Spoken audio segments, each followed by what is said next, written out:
আজ ৮ই আগস্ট শুক্রবার। ছাতা মাথায় দিয়ে চললাম বাজারের দিকে। রাত থেকে সেই ঝিরঝিরে বৃষ্টি শুরু হয়েছে। এখনো পর্যন্ত থামেনি। চলছে সেই ঝিরঝিরে বৃষ্টি।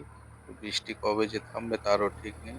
যাই হোক বাজারে গিয়ে এখান থেকে কেওড়া নিলাম ১ কেজি মতো। প্রতি কেজি কেওড়ার দাম ছিল আজ ৳৩০, পাইকারি দাম এগুলো। যদিও ১ কেজি দিয়েছে আমাকে। পেয়ারা দেখছেন, এই পেয়ারাগুলো মোটামুটি ৳২০-২৫ কেজি। বৃষ্টির জন্য চাষি ভাইরা আজকে অনেক কম এসেছে, তবু যেটুকু এসেছে আমি সেটুকুই তুলে ধরলাম আপনাদের সামনে। ওলগুলো দেখছেন ৳৫০ কেজি, কাঁচকলা ৳৫, ৳৬ পিস। এই যে তাল, আজকে প্রচুর তাল এসছে। তালগুলো ৳১৫-২০ প্রতি পিস। এছাড়া শসা রয়েছে ৳৬০-৭০ কেজি।